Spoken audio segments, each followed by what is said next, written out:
bear with us for just a second as we get ourselves set up.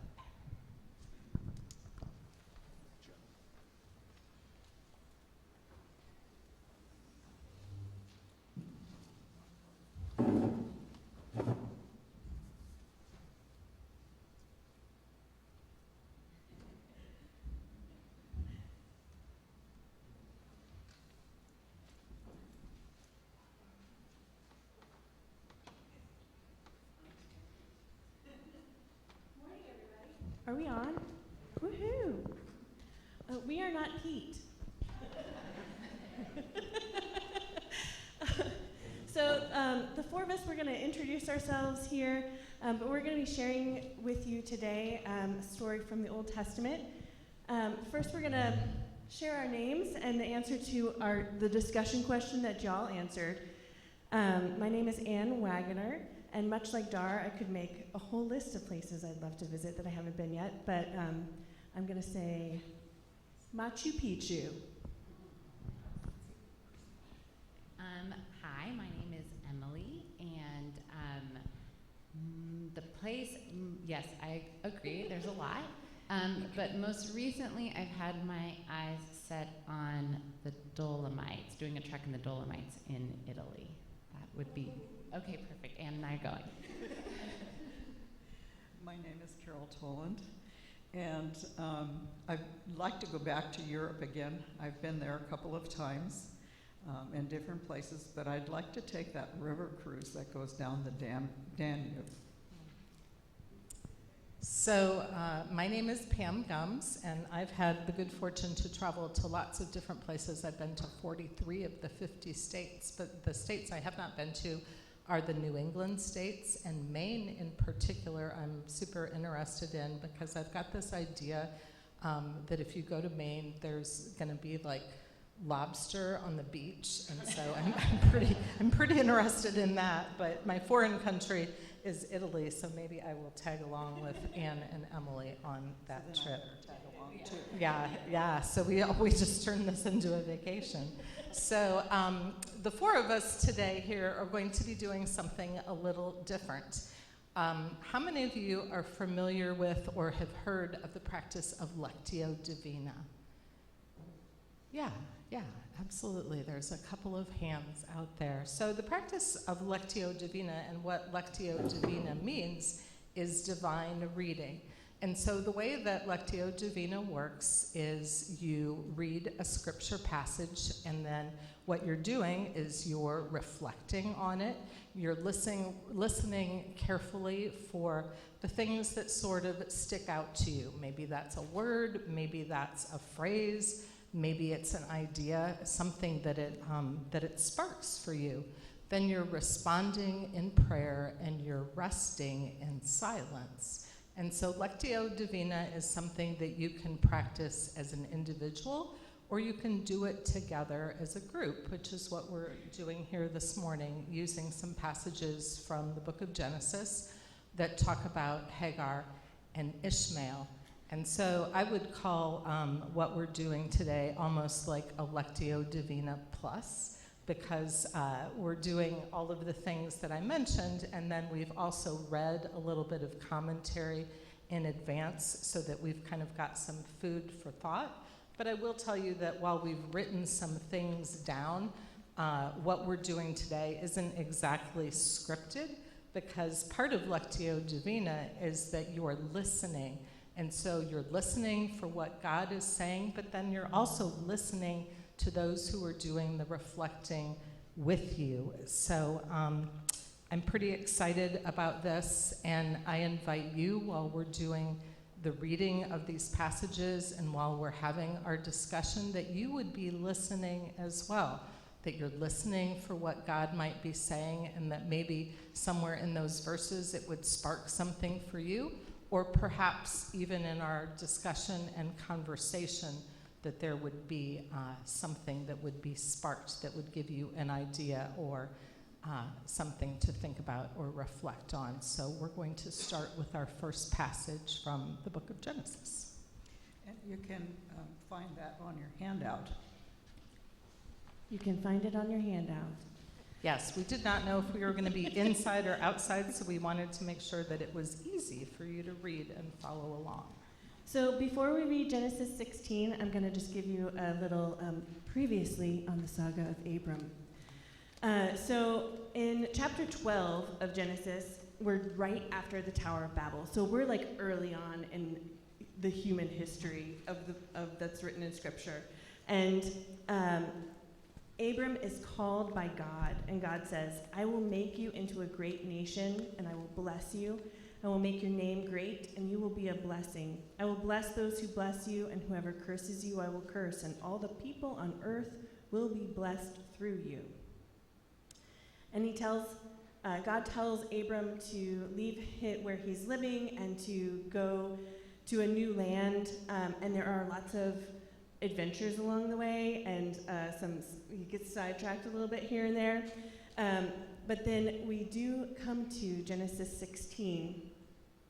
Now, Sarai, Abram's wife, had not been able to bear children for him, but she had an Egyptian servant named Hagar. So Sarai said to Abram, the Lord has prevented me from having children. Go and sleep with my servant. Perhaps I can have children through her. And Abram agreed with Sarai's proposal. So Sarai, Abram's wife, took Hagar, the Egyptian servant, and gave her to Abram as a wife. This happened 10 years after Abram had settled in the land of Canaan. So it's a long time after that promise from God. So Abram had sexual relations with Hagar, and she became pregnant. But when Hagar knew she was pregnant, she began to treat her mistress Sarai with contempt. Then Sarai said to Abram, this is your fault. I put my servant into your arms, but now that she's pregnant, she treats me with contempt. The Lord will show who's wrong, you or me. Abram replied, look, she is your servant, so deal with her as you see fit. Then Sarai treated Hagar so harshly that she finally ran away. The angel of the Lord found Hagar beside a spring of water in the wilderness along the road to Shur. The angel said to her, Hagar, Sarai's servant, where have you come from, and where are you going? I'm running away from my mistress Sarai, she replied. The angel of the Lord said to her, return to your mistress and submit to her authority. Then he added, I will give you more descendants than you can count. And the angel also said, you are now pregnant and will give birth to a son. You are to name him Ishmael, which means God hears. For the Lord has heard your cry of distress. This son of yours will be a wild man, as untamed as a wild donkey. He will raise his fist against everyone, and everyone will be against him. Yes, he will live in open hostility against all his relatives. Thereafter, Hagar used another name to refer to the Lord who had spoken to her. She said, you are the God who sees me. She also said, have I truly seen the one who sees me? So that well was named Bir Lahai Roi, which means well of the living one who sees me. It can still be found between Kadesh and Bered. So Hagar gave Abram a son, and Abram named him Ishmael. Abram was 86 years old when Ishmael was born. Did anyone put Israel on their list of places to go? So I'd like to give you just a little bit of background, cultural background to this period of time and the cultures in the Middle East. It was a tribal or Bedouin type of culture where people moved from place to place. They were nomadic, and they relied on each other as clans and families, large groups, and traded and interacted with other people besides the Hebrews, would interact with other people. So they would trade ideas and cultures just like we do today. We get new ideas maybe from traveling, maybe from watching TV or any number of sources, reading on the internet and so on. So ideas traveled and flowed, and cultures were similar because they lived in a similar environment. They faced similar problems. And so there were traditions that developed over time. So in understanding the Bedouin ancient cultures of the Middle East, we want to put Sarai and Hagar's story in perspective. Excuse me. Sarai and Abram would have been married by traditional methods where Abram's father would find a bride for Abram, and an appropriate bride would be from someone within his larger clan family. So they would choose a bride, and once the arrangements were made, the bride price would be paid, it would become a contract, and the bride would be sent to live with the groom's family, and the marriage would then be consummated. In the Middle Eastern cultures, additional wives and concubines were common.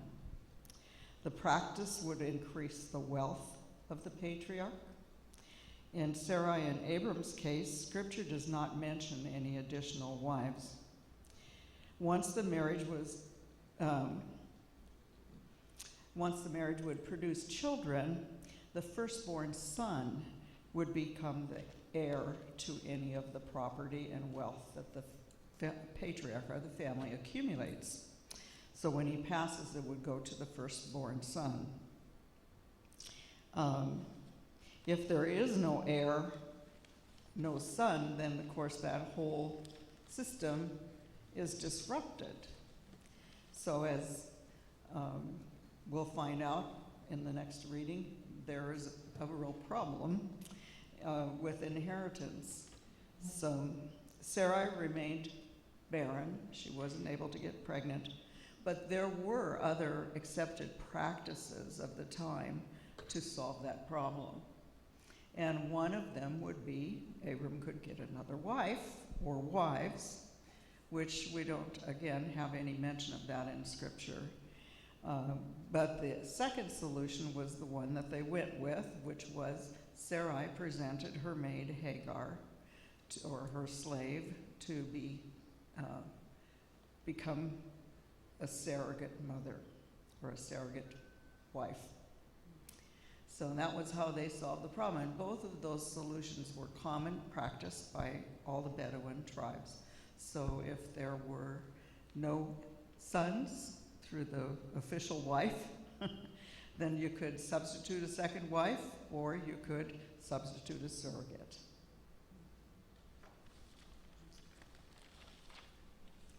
So with that, we're going to do the second reading, the birth of Isaac. This is Genesis chapter 21, verses 1 through 22. The Lord kept his word and did for Sarah exactly what he had promised. She became pregnant, and she gave birth to a son for Abraham in his old age. This happened at just the time God had said it would, and Abraham named his son Isaac. 8 days after Isaac was born, Abraham circumcised him as God had commanded. Abraham was 100 years old when Isaac was born. So if we're doing the math, 14 years later after Ishmael was born. And Sarah declared, "God has brought me laughter. All who hear about this will laugh with me. Who would have said that to Abraham that Sarah would nurse a baby? Yet I have given Abraham a son in his old age." When Isaac grew up and was about to be weaned, Abraham prepared a huge feast to celebrate the occasion. But Sarah saw Ishmael, the son of Abraham, and her Egyptian servant Hagar, making fun of her son Isaac.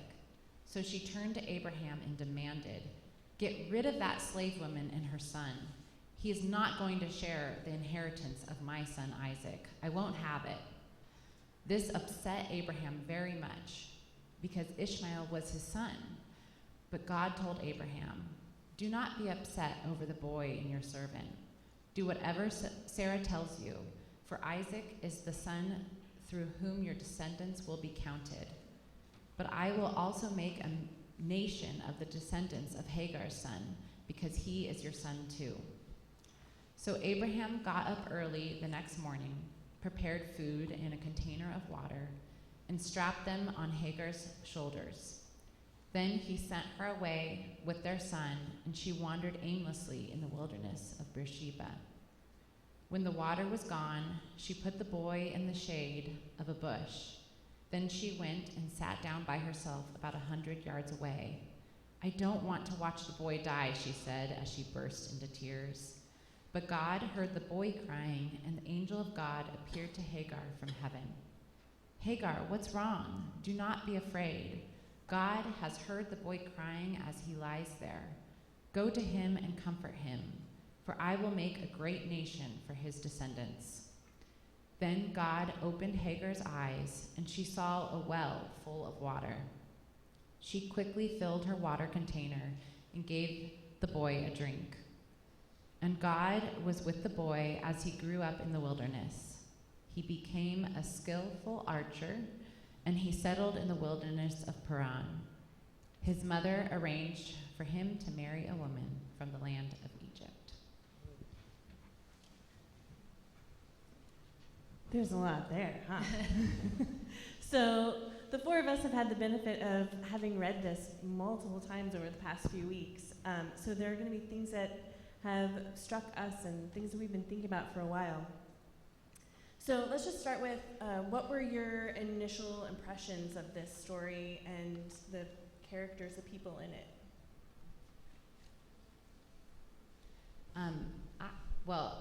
I initially, when I first read through it, I honestly had a hard time with the reading. I felt like my kind of first reading through it was like, all of these characters are kind of a bummer.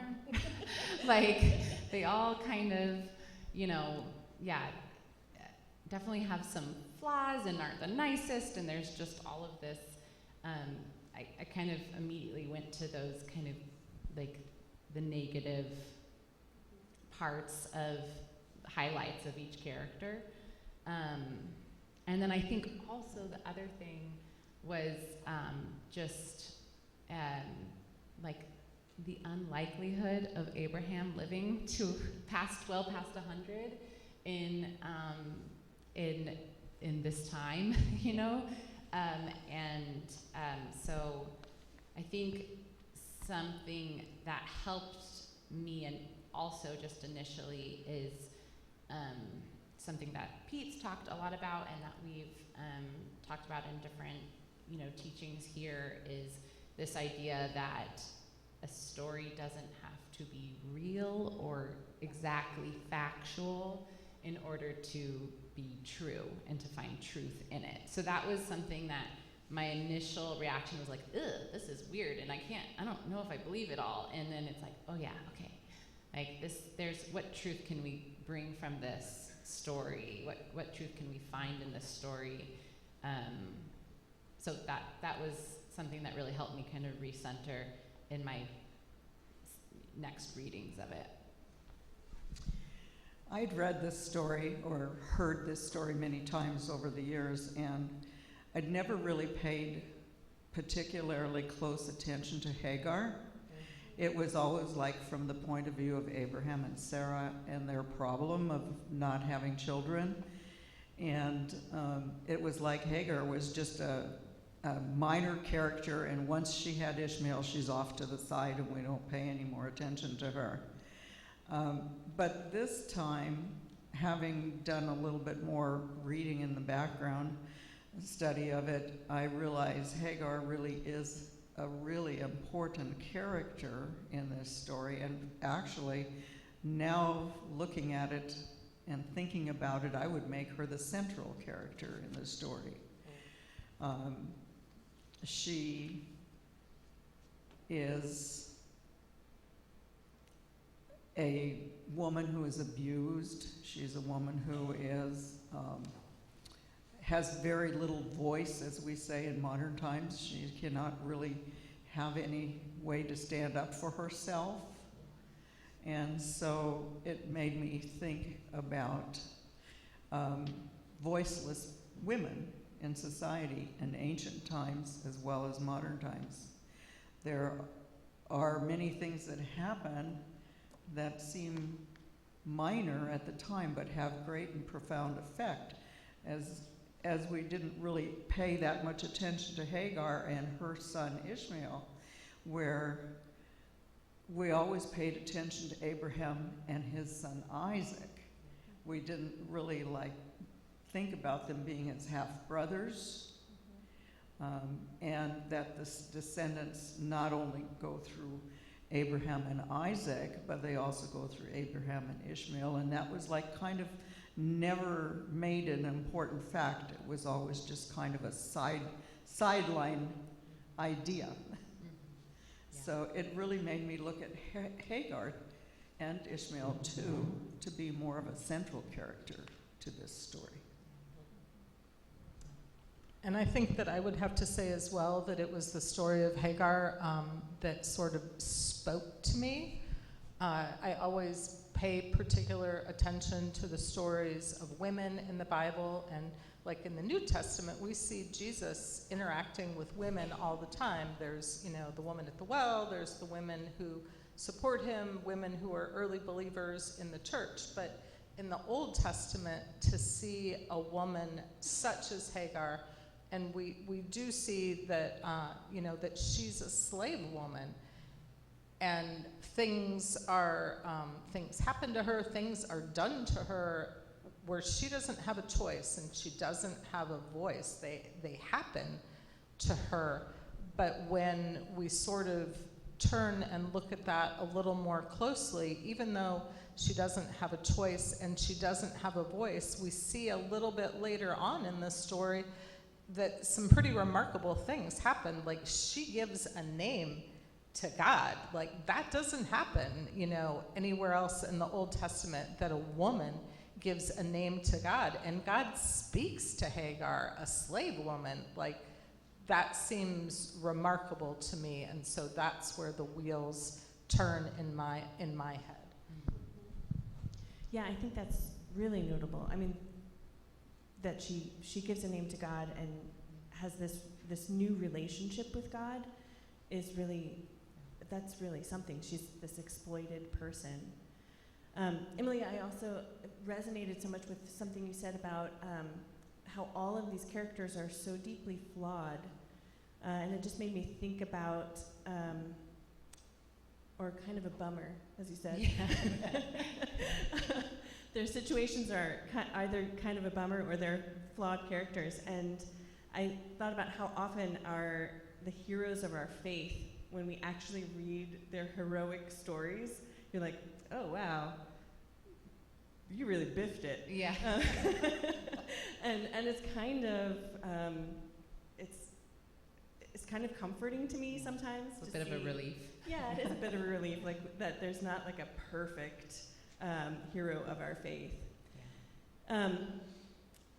And Pam, talking about kind of the people we relate to in this story. Oh, sorry, Carol. One thing you mentioned was how who's the star of the story, like who's our protagonist here, and I found it really interesting in studying this more to see and realize that in the Quran, the story that we know so well as Abraham being asked to sacrifice Isaac, in the Quran, that's Abraham being asked to sacrifice Ishmael. Mm-hmm. And that really struck me. I was like, oh, so we all have our points of view in this story and our heroes that we're looking at.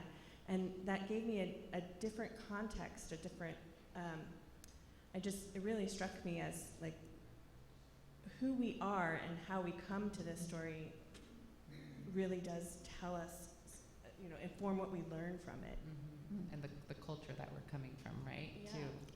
Yeah. So along those lines, what are some things that you found that you could learn about, either about God's character or about what the people of the time assume about God in this story? I thought God came alongside Hagar.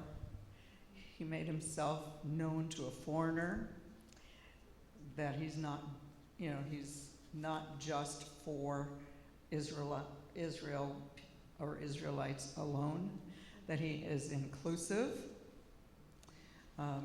She's a woman of color. There are not that many references to things like that, other than like in the New Testament we see Jesus speaking to women more openly. It was frowned upon, and here God comes to Hagar. He comes alongside her in her time of trouble, her misfortune, I guess we could say, being in that particular situation of culture. And I think that reminds me of, like in our lives, in my life, there have been, like everyone, ups and downs and good times and bad times, and that sometimes we get so involved in our misery that we forget that God is alongside of us, quietly there, helping us and being with us, just like a good friend would be with us if we are, in a rough time and you have a real close friend who comes to be with you. It is God who comes to be with Hagar, and it is God who comes to be with us. I think that's such a great point, too, that God didn't swoop in and fix all of Hagar's problems. It wasn't like, okay, and now you're going to live happily ever after, and your son's going to be great, and it's all going to be peaches and roses. I'm not sure if that's a phrase, but... Peaches and cream, maybe. There you go.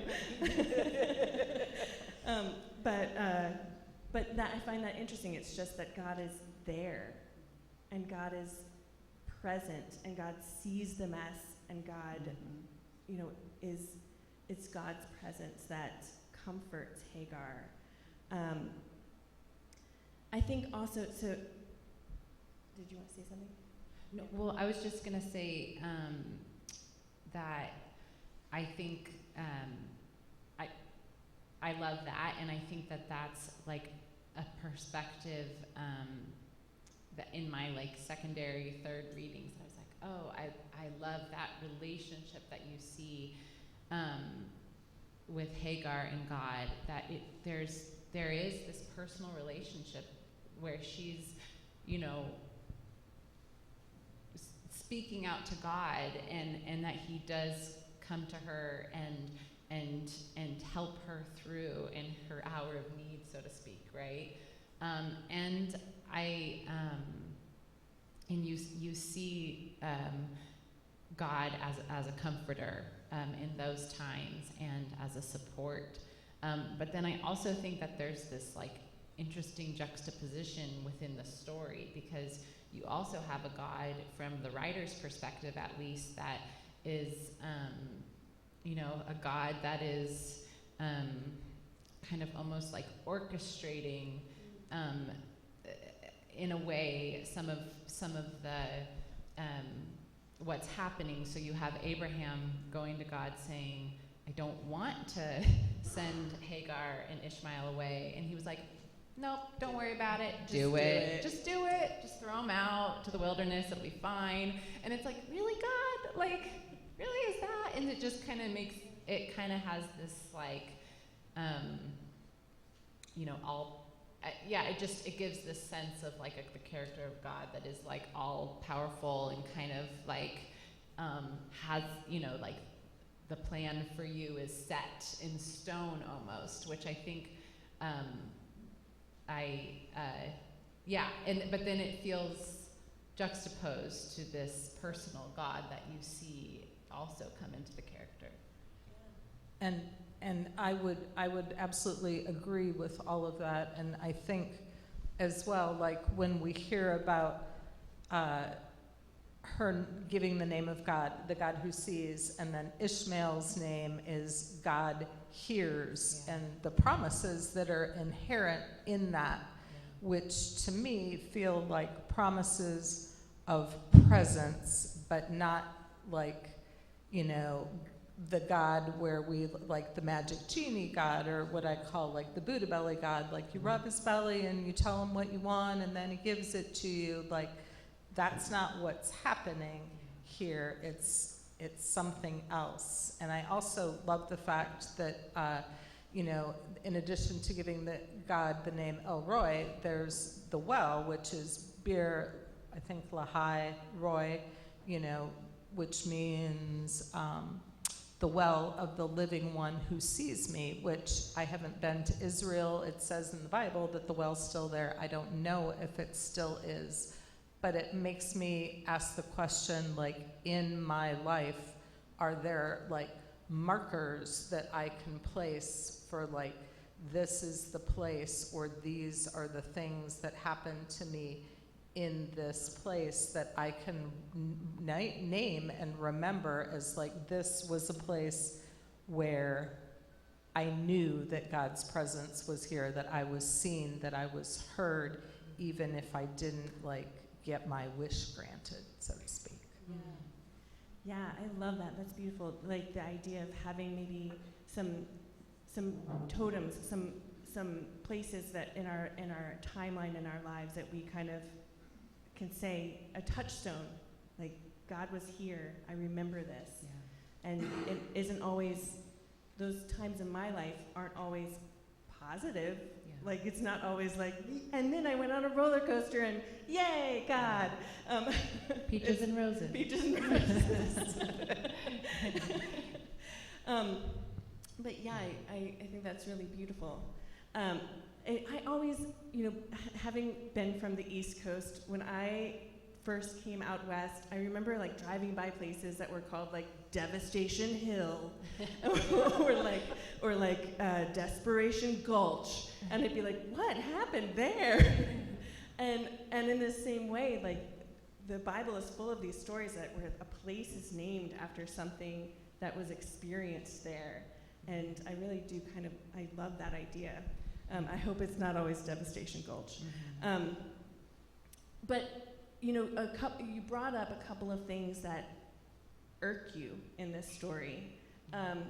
I was also bugged by the fact that, the first time that Hagar is sent out, that the angel of God comes and she's pregnant, and the angel of God is like, you should go back to that abusive situation where you're being exploited.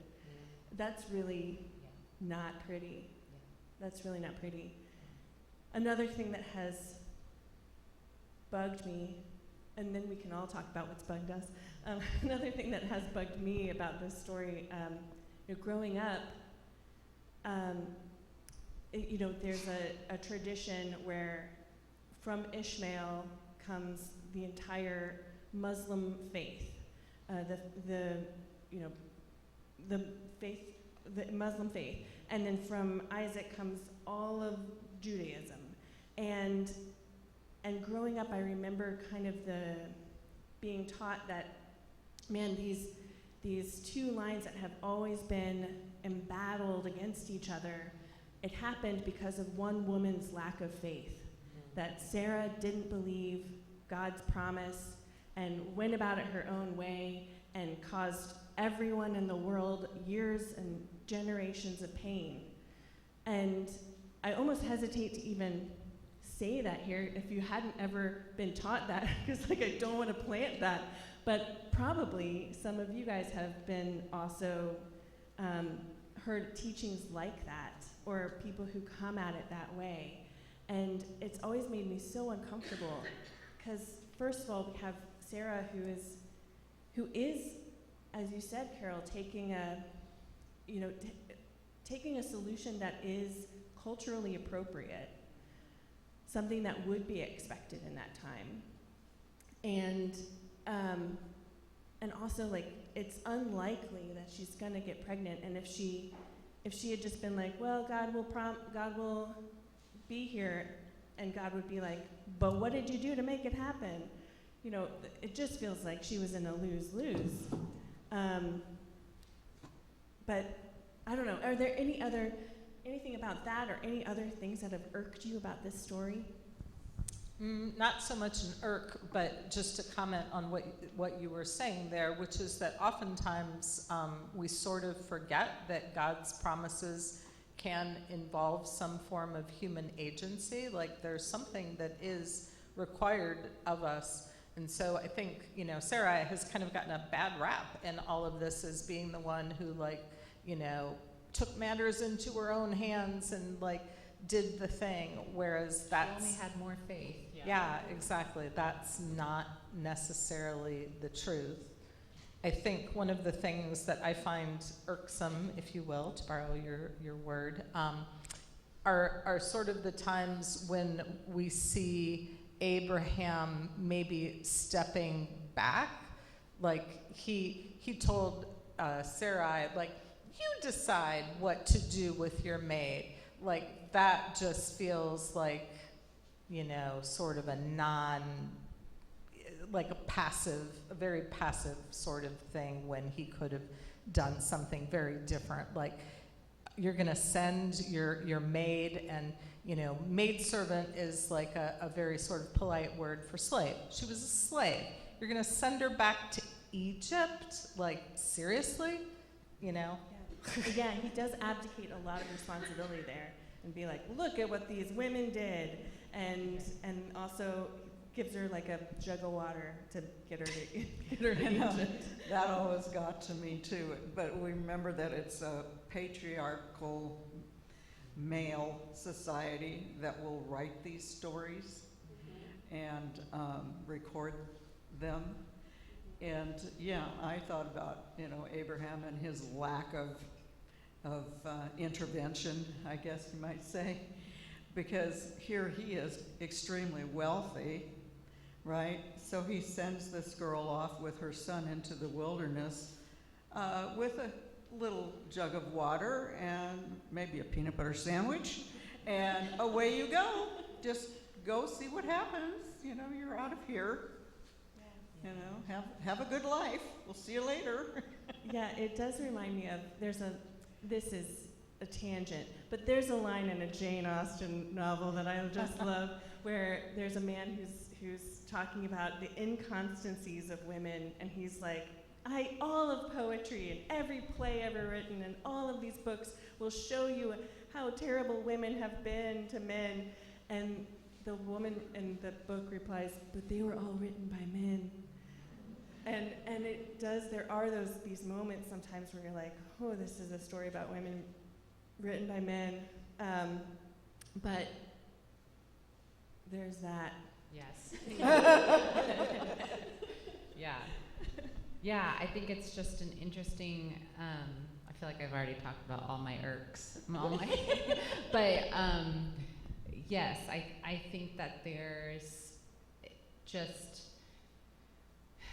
I have to do some separating in my mind of like the story, the culture, the women, the men, the writer, the meaning behind the story, you know, all the things that come up with it. I mean, too, we're talking about how, as I mentioned earlier, like, it's like we're saying that Abraham sent Hagar and Ishmael off, and it's like, oh gosh, that's a bummer.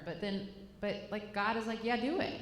So like, that's a bit, like, I think that I struggle with the again, that part of the character of God that's kind of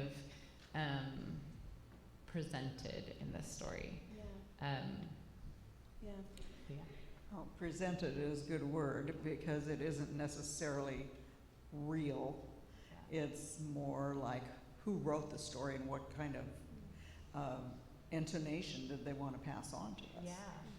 Yeah, and we're like a powerful God. I mean, a God of like power and almighty God that can kind of orchestrate the way was, I think, really present and powerful and important then. Yeah, it was kind of the assumption of the time. Yeah. That was God's role in the world. Yeah. Yeah. You know, this story made me think about sometimes in my life when God has shown up and, like we said, maybe not necessarily solved a problem, but just shown up and been with me. And I remember one time in particular, I was living in a new place and hadn't made any friends yet and was just feeling so low. And I remember saying to God, oh God, I'm just going to wither and die here. You know, just a little dramatic. And I remember waking up and my Bible was open to Psalm 1, where it said, a man planted, a person of faith is like a tree planted by a deep stream. Its roots will go deep and its leaf will never wither.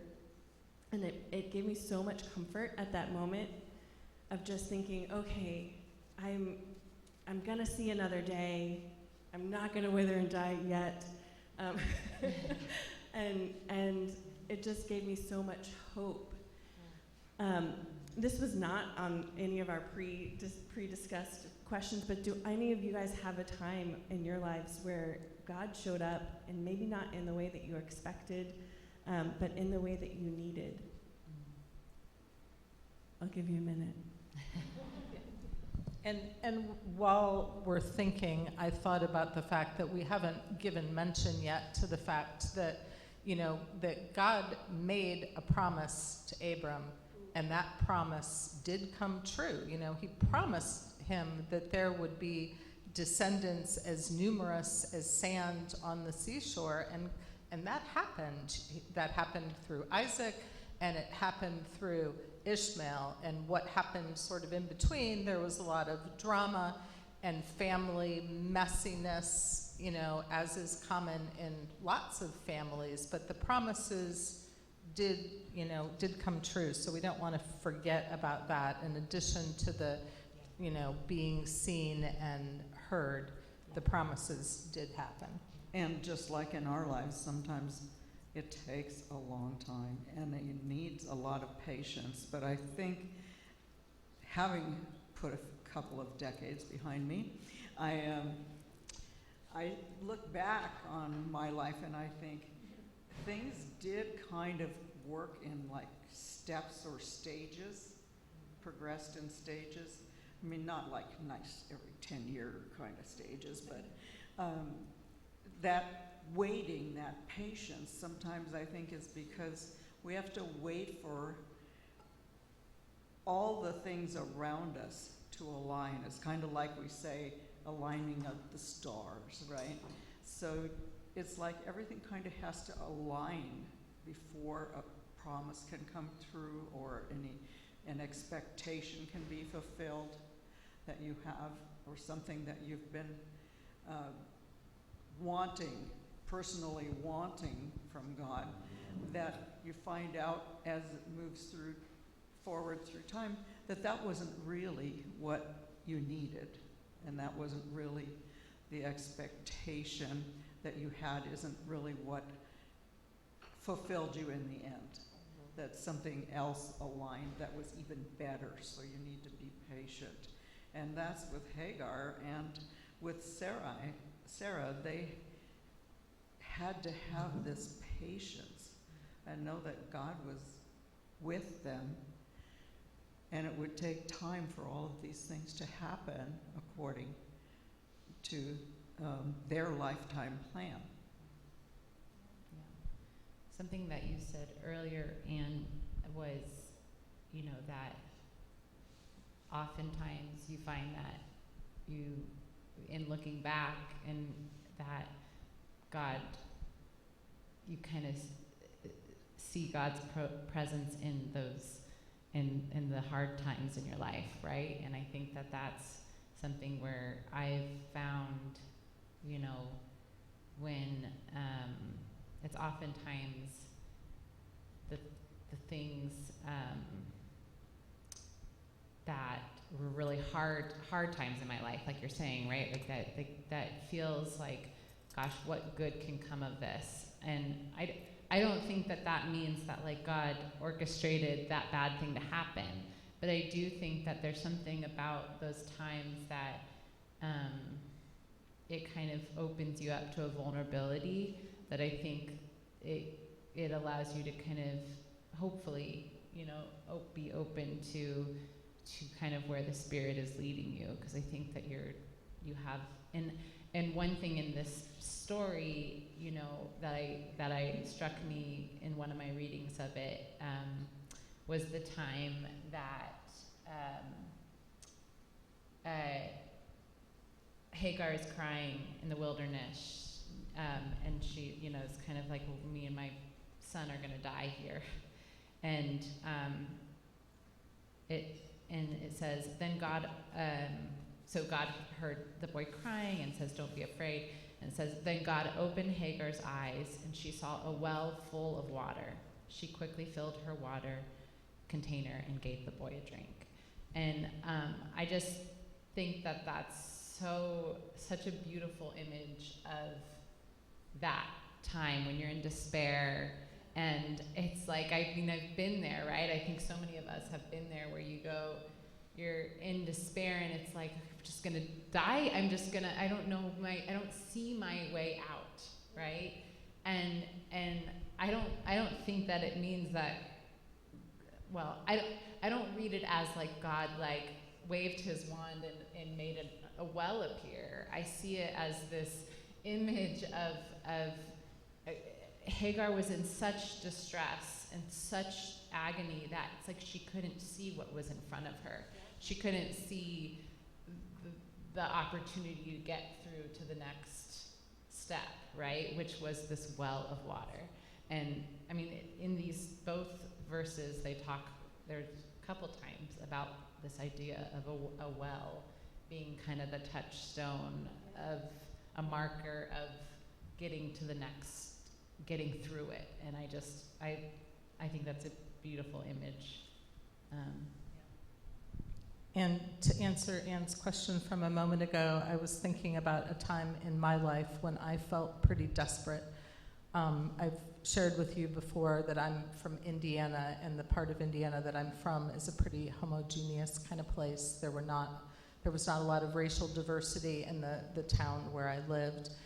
But my husband and I were separated, life was a mess, and a black woman came to the door selling cleaning products, and she took a look at me, and without even giving me her pitch about the magic cleaning products, she said, like, I don't know what you're going through, but I need to pray with you.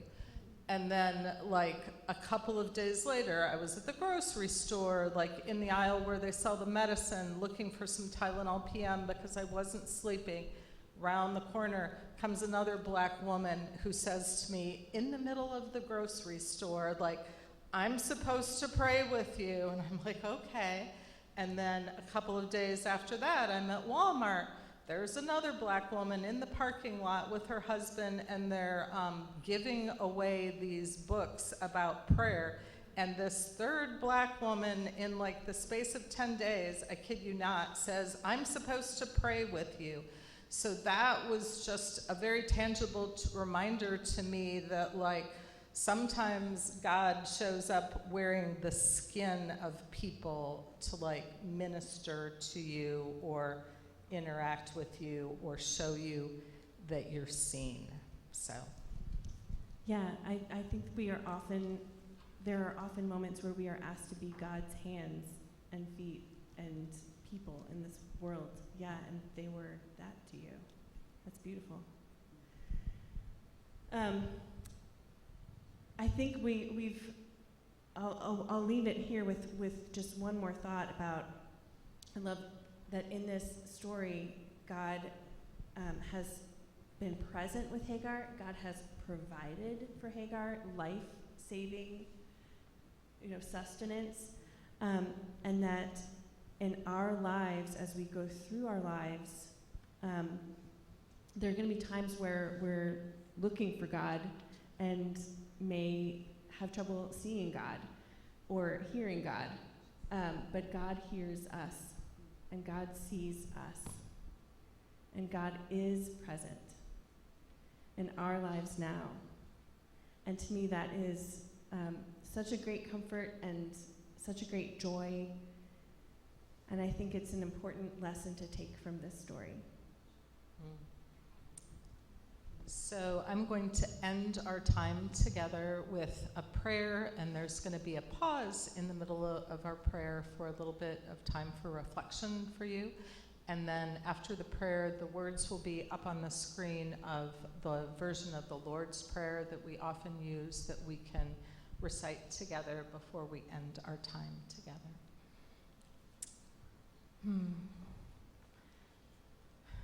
God, I thank you for this opportunity to delve into the story of Hagar and Ishmael and Sarai and Abram. I thank you for the things that have been spoken and shared this morning. Let's take a minute, each of us, to think about what we learned or what we heard or what pricked at our conscience or what irked us, wherever those things are, and offer them up.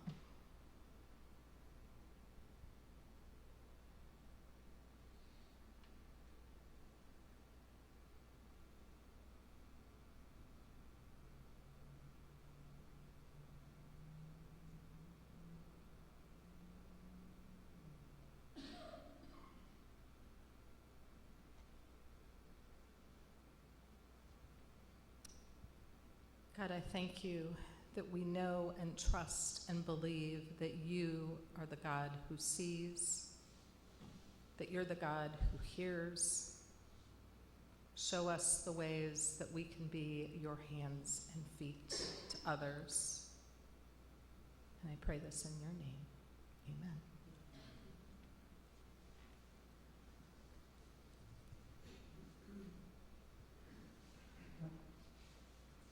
All right, you can read along with me.